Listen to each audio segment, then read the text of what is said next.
एक दिन गौतम बुद्ध अकेले ही भ्रमण कर रहे थे। एक व्यक्ति को बहुत ही दुखी और परेशान देखकर उन्होंने पूछा, क्यों भाई, क्या बात है? वह बोला, मैं बहुत ही गरीब हूँ और मेरे पास कुछ भी नहीं है। कुछ भी नहीं है? बुद्ध ने आश्चर्य से पूछा, तुम सच नहीं बोल रहे हो? नहीं, मैं आपसे ठीक कहता हूँ, मैं सचमुच में बहुत ज़्यादा गरीब हूँ और मेरे पास कुछ भी नहीं है। अच्छा, तो तुम एक काम करो, बुद्ध ने कहा, तुम्हारे पास 2 कान हैं, एक कान काटकर मुझे दे दो, मैं इसके बदले में 1000 सोने के सिक्के दूंगा। नहीं, मैं अपना कान नहीं दे सकता। तो अपनी 2 आँखों में से एक आँख ही दे दो, इसके बदले मैं तुम्हें 5000 सोने के सिक्के दे सकता हूँ। नहीं, मैं ऐसा भी नहीं कर सकता। अच्छा, तो एक हाथ ही दे दो 10,000 सिक्कों के बदले। जी नहीं, यह नहीं हो सकता। तब बुद्ध ने कहा, फिर तुम कैसे कहते हो कि तुम्हारे पास कुछ भी नहीं है? तुम्हारे पास 1 दूने 2 यानी 2000 से ज़्यादा के कान हैं, 5 दूने 10 यानी 10,000 से ज़्यादा सोने के सिक्कों की आँखें हैं और 10 दूने 20 यानी 20,000 से ज़्यादा सिक्कों के हाथ हैं। जब कान, आँख और हाथ का इतना मूल्य है तो पूरे शरीर का जाने कितना होगा? व्यक्ति चुप हो गया। बुद्ध ने कहा, देखो, तुम्हारे पास कितनी बड़ी दौलत है। जिसके पास अच्छी अच्छी बातें सुनने के लिए कान हों, अच्छी अच्छी चीज़ें देखने के लिए आँखें हों और अच्छे अच्छे काम करने के लिए हाथ हों, भला उससे बढ़कर धनी और कौन हो सकता है? धन तो कोई भी इंसान इन सारी चीज़ों का सही उपयोग करके कमा सकता है, पर ये सारी चीज़ें होना दुनिया का सबसे बड़ा धन है। गांव में रहने वाला एक नौजवान लड़का अपने मानसिक डर से बहुत परेशान था। उसे हमेशा किसी न किसी बात का डर लगा ही रहता था। कभी वह यह सोचकर डरता कि पता नहीं उसका भविष्य कैसा होगा, वह खुद के और अपने माँ बाप के सपने पूरे कर भी पाएगा या नहीं। उसे हमेशा यही लगता था कि उसके अंदर बहुत सारी कमियां हैं और इसी सोच की वजह से वह खुद को दूसरों की तुलना में छोटा और कमतर समझता था। यहाँ तक कि उसे लोगों से खुलकर बात करने में भी डर लगता था। जब वह लोगों के साथ उठता बैठता या बातें करता तो उसे लगता कि लोगों का ध्यान सिर्फ उसकी कमियों की तरफ ही है। इसीलिए वह लोगों के सामने असहज और घबराहट महसूस करता था। उसे इस बात से भी जलन होती थी कि उसके आसपास के लोग उससे आगे कैसे निकल रहे हैं, और साथ ही उसे इस बात का डर भी लगा रहता कि कहीं उसके मित्र या आसपास के लोग उससे आगे न निकल जाएं, और अगर ऐसा हुआ तो वह उनके सामने छोटा और कमज़ोर साबित हो जाएगा। और इसी पिछड़ने व कमज़ोर साबित होने के डर से वह पता होने के बाद भी अपने मित्रों और साथियों के साथ ऐसी किसी भी जानकारी या अवसर को साझा नहीं करता था जिसमें उसे लगता था कि सामने वाला उस जानकारी या अवसर का फ़ायदा उठाकर उससे आगे निकल जाएगा। वह मानसिक रूप से इतना भयभीत और कमज़ोर हो चुका था कि उसे दूसरे लोगों को असफल होता हुआ देखकर खुशी मिलती थी। वह अक्सर खुद के काम और तरक्की की तुलना अपने आसपास के दूसरे लोगों से करता, और जो व्यक्ति उससे अधिक सफल होता उस व्यक्ति के प्रति उसके मन में जलन और ईर्ष्या के भाव पैदा होने लगते, और जो व्यक्ति उससे कम सफल होता उस व्यक्ति को देखकर उसे खुशी मिलती। अपनी इस तुलनात्मक और नकारात्मक सोच व डर की वजह से वह नौजवान अक्सर अशांत ही रहता था, और उसे पता भी था कि यह डर और तुलनात्मक सोच उसके लिए ठीक नहीं है। यह उसे पीछे की ओर खींच रही है, लेकिन फिर भी बहुत कोशिश करने के बाद भी वह अपने इस मानसिक डर और नकारात्मक सोचने की आदत को छोड़ नहीं पा रहा था। और समय के साथ उसका यह डर और भी अधिक बढ़ता जा रहा था, जिससे वह और भी अधिक चिंता और तनाव से घिरता जा रहा था, लेकिन कुछ भी कर नहीं पा रहा था। तभी अचानक उसे एक दिन एक बौद्ध भिक्षु के बारे में पता चला, जो कि उसके पड़ोस के गांव में बने बौद्ध मठ में ही रहा करते थे। वे बौद्ध भिक्षु एक ध्यानी व्यक्ति थे और उनके बहुत सारे शिष्य भी थे। वे अपनी बुद्धि और ज्ञान के बल पर लोगों की बड़ी बड़ी समस्याओं का समाधान निकालने के लिए उस पूरे क्षेत्र में प्रसिद्ध थे। बौद्ध भिक्षु के बारे में जानकारी मिलते ही वह नौजवान लड़का अगले दिन बौद्ध भिक्षु के पास पहुंच जाता है और उनको प्रणाम कर उनके समक्ष एक उदास चेहरे के साथ बैठ जाता है। पहले तो बौद्ध भिक्षु ने उसके चेहरे की तरफ बड़े ध्यान से देखा और फिर एक बड़ी ही शांत और मधुर आवाज में उसके आने का कारण पूछा। उस नौजवान लड़के ने बड़े ही उदास और दुखी मन के साथ अपनी कहानी सुनानी शुरू की। उसने कहा, मुनिवर, मैं अक्सर डरा हुआ और अशांत रहता हूँ। मैं अक्सर अपने भविष्य और काम को लेकर चिंतित और भयभीत रहता हूँ। मुझे हमेशा दूसरों से पिछड़ने और कमज़ोर साबित होने का डर सताता रहता है। मुझे दूसरों की सफलता देखकर जलन और ईर्ष्या होती है और उनकी असफलता में खुशी मिलती है। मैं हर पल खुद पर संदेह करता रहता हूँ और दूसरों से खुद की तुलना करता रहता हूँ, जिसकी वजह से मैं अंदर से बहुत ही अशांत और परेशान हो चुका हूँ। और इस अशांति व डर की वजह से मैं अपने जीवन में कुछ बड़ा नहीं कर पा रहा हूँ। मुनिवर, मैं आपके पास बड़ी उम्मीद लेकर आया हूँ। कृपया मुझे कोई सही रास्ता दिखाएं। बौद्ध भिक्षु ने उस नौजवान लड़के की बात पूरे ध्यान से सुनी और फिर एक शांत व गंभीर आवाज में कहना शुरू किया, ये सभी डर और लक्षण केवल उस व्यक्ति में पाए जाते हैं जिसमें आत्मविश्वास की कमी है, जिसे खुद पर भरोसा नहीं है और जो खुद के साथ सहज नहीं है। क्योंकि जिस व्यक्ति को खुद पर भरोसा है और जो खुद से जुड़ा हुआ है, वो कभी भी किसी और की सफलता पर दुखी नहीं होगा और ना ही किसी के असफल होने पर उसे खुशी होगी। एक आत्मविश्वास से भरा व्यक्ति इस डर में नहीं जीता कि वह लोगों से पिछड़ जाएगा या फिर उनकी नज़रों में कमज़ोर साबित हो जाएगा, क्योंकि उसे अपनी काबिलियत और मेहनत पर भरोसा होता है। इसीलिए वह हर परिस्थिति में अपना सर्वश्रेष्ठ देने का प्रयास करता है, बिना परिणाम की ज़्यादा चिंता किए। तो आज मैं तुम्हें 9 ऐसी आदतों के बारे में बताऊंगा जो उन लोगों के अंदर पाई जाती हैं जो आत्मविश्वास से भरे होते हैं, जिन्हें खुद पर भरोसा होता है, जो खुद के साथ सहज होते हैं और खुद से जुड़े होते हैं। और इन आदतों को अपनाकर तुम भी खुद को आत्मविश्वास से भर सकते हो, खुद के साथ तालमेल बिठाना सीख सकते हो और खुद को डर, जलन, ईर्ष्या और तुलना जैसे नकारात्मक विचारों से दूर रखकर अपने काम पर ध्यान दे सकते हो।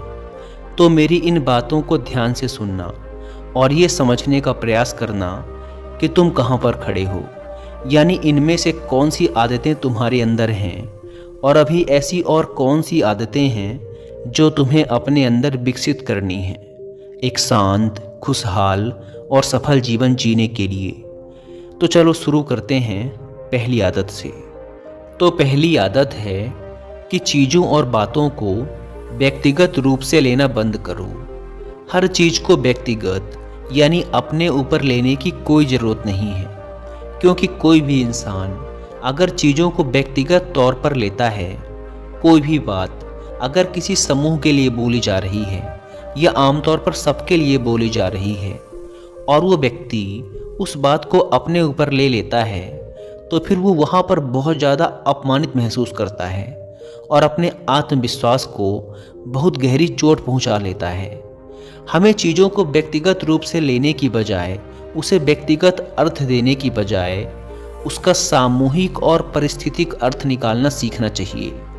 यानी कि वो बात कितनों के लिए, किस मकसद से और किस परिस्थिति में बोली गई है, इस बात को ध्यान में रखते हुए उसका मतलब निकालना चाहिए।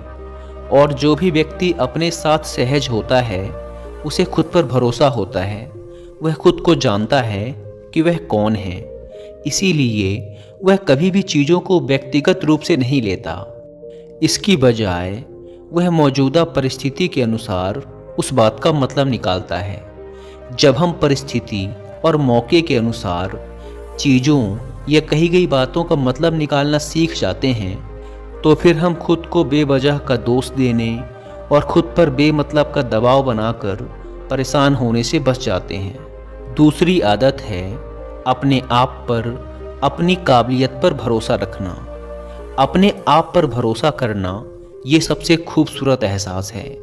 दूसरे हम पर भरोसा करें, ये हमारे लिए बहुत अच्छी, बहुत ख़ास बात तो है ही, लेकिन जब हम खुद पर भरोसा करना सीख जाते हैं तो ज़िंदगी बहुत ही आसान और खूबसूरत बन जाती है। क्योंकि जब हमारा खुद पर विश्वास पक्का हो जाता है तो फिर कोई हमारा साथ दे या ना दे, हम जिंदगी में आगे बढ़ते जाते हैं और कितनी भी बड़ी से बड़ी मुसीबत हमारे सामने आए वो घुटने टेक कर चली ही जाती है और हम हंसते मुस्कुराते हुए आगे बढ़ते जाते हैं। आत्मविश्वास से भरे लोगों की तीसरी आदत है कि उनकी ज़िंदगी में एक ठहराव होता है और वो बिना किसी घबराहट के अपना पर्याप्त समय लेते हैं। ज़िंदगी में सब कुछ तुरंत नहीं मिलता और ना ही हर समय परिस्थितियां हमारे अनुकूल होती हैं। ऐसा नहीं होता कि सब कुछ एकदम से और तुरंत हो जाएगा। कई बार ऐसा होता है कि हमें रुकने की ज़रूरत पड़ती है। चीज़ों को अच्छे से समझने और करने के लिए थोड़ा ठहराव की ज़रूरत पड़ती है और इस बीच ये जो समय लगता है इसमें ज़्यादातर लोग अपना धैर्य खो देते हैं। लेकिन जो मजबूत इंसान होगा, जो अपने साथ सहज होगा, उसमें ये खासियत होगी कि वह थोड़ा सा समय लेगा, लेकिन उसे भरोसा होगा कि जो समय वो ले रहा है या जो समय उस काम में लग रहा है वह वास्तव में उसे और उसकी ज़िंदगी को बेहतर बना रहा है।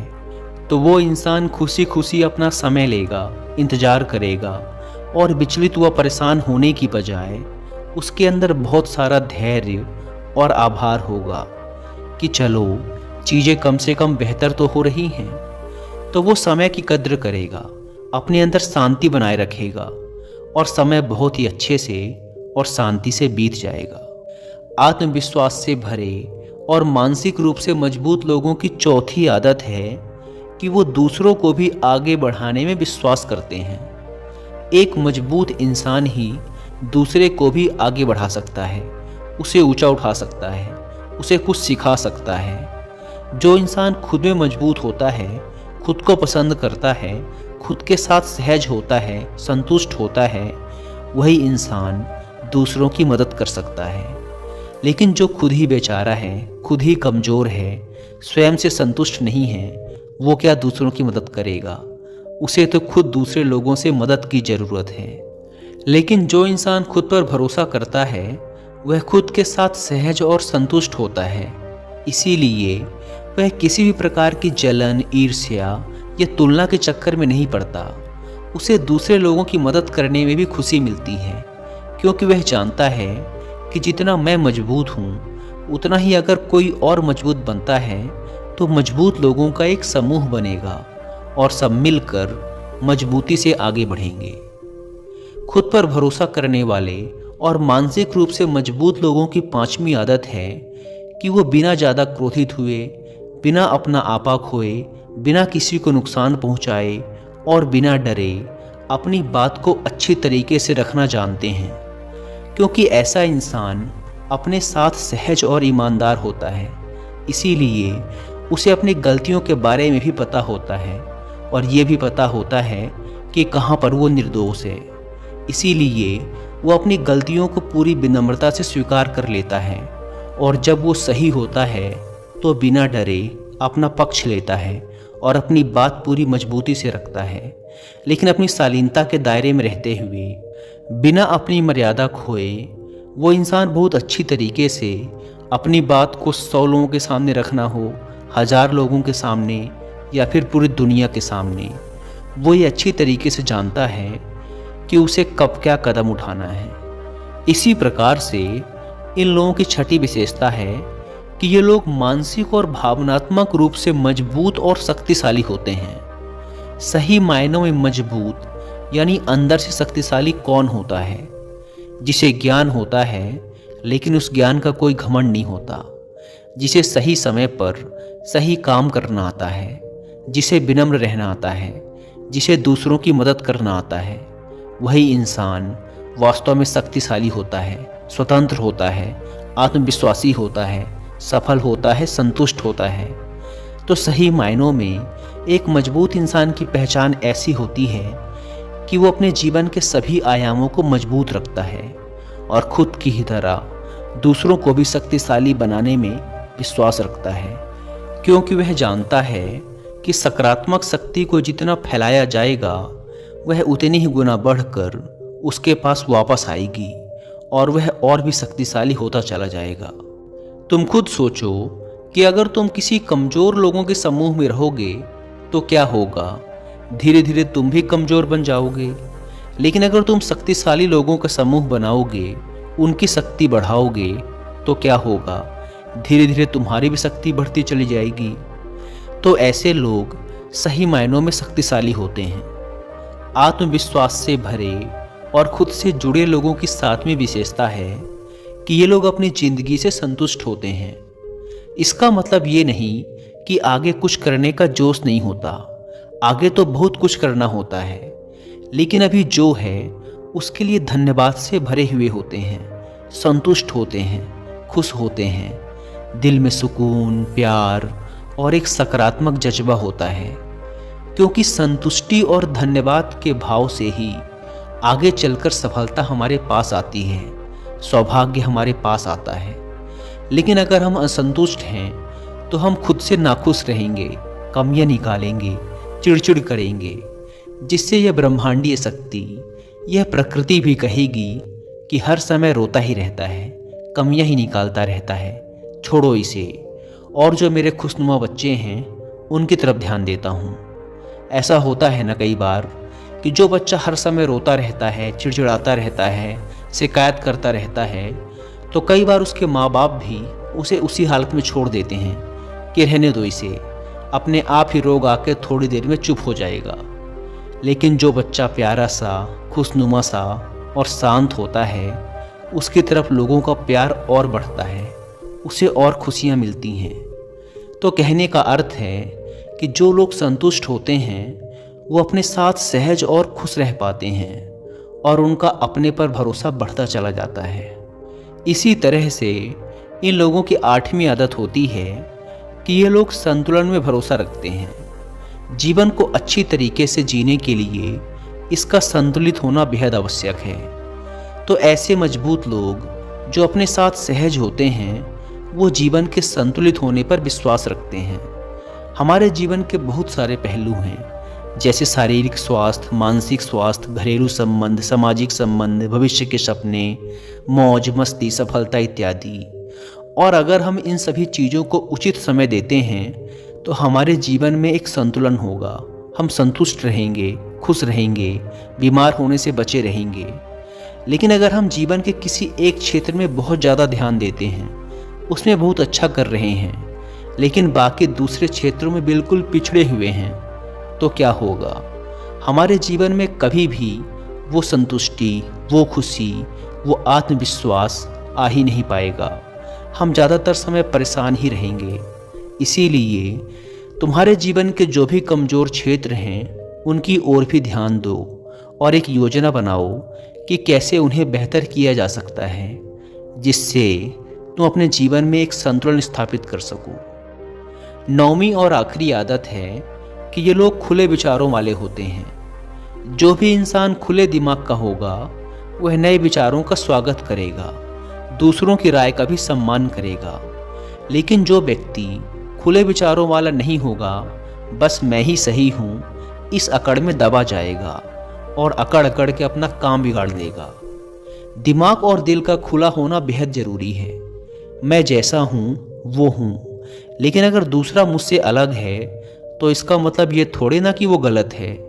अगर मुझे कोई विशेष चीज़ पसंद नहीं है कोई पहनावा पसंद नहीं है, कोई काम करने का तरीका पसंद नहीं है, तो इसका मतलब ये थोड़े ना कि सामने वाले का तरीका गलत ही होगा।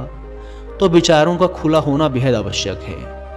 नई चीज़ों को सीखना, चाहे वो कोई काम हो, संस्कृति हो, विचार हो, कला हो, उसका स्वागत करना, उनकी अच्छाई की तारीफ़ करना, बदलाव को स्वीकार करना, यही सब चीज़ें होती हैं जो खुले विचारों वाले इंसान की पहचान होती हैं। लेकिन अगर हम रूढ़िवादी और छोटी सोच में फंस जाते हैं, अंधविश्वास में फंस जाते हैं, अपनी सोच को बदलने के लिए तैयार नहीं होते, अपना नज़रिया नहीं बदलते, तो फिर क्या होता है? हम मानसिक रूप से सड़ने लगते हैं। लेकिन जब हम खुलते हैं, नई चीज़ों का स्वागत करते हैं, तो हम मुस्कुराते हैं, हम पहले से बेहतर बनते हैं, हमारा दिमाग ज़्यादा विकसित होता है और हम नई नई चीज़ें सीख कर आगे बढ़ते रहते हैं, जिससे हमारे जीवन में और खुशियाँ आती हैं। इतना कहने के बाद बौद्ध भिक्षु थोड़ी देर के लिए रुके और फिर एक हल्की मुस्कान ली और फिर कहा, तो अब तक तुम्हें समझ तो आ ही गया होगा और ये भी अनुमान लगा लिया होगा कि तुम अभी कहाँ पर खड़े हो और तुम्हें अपने अंदर क्या क्या बदलाव लाने हैं। बौद्ध भिक्षु के मुंह से यह बात सुनकर उस जवान लड़के ने हाँ में अपना सिर हिलाया और इस अमूल्य जानकारी के लिए बौद्ध भिक्षु का धन्यवाद कर वहाँ से चला गया। दोस्तों, मुझे उम्मीद है कि आपको ये वीडियो पसंद आई होगी और वीडियो में यहाँ तक बने रहने के लिए आप सबका बहुत बहुत धन्यवाद।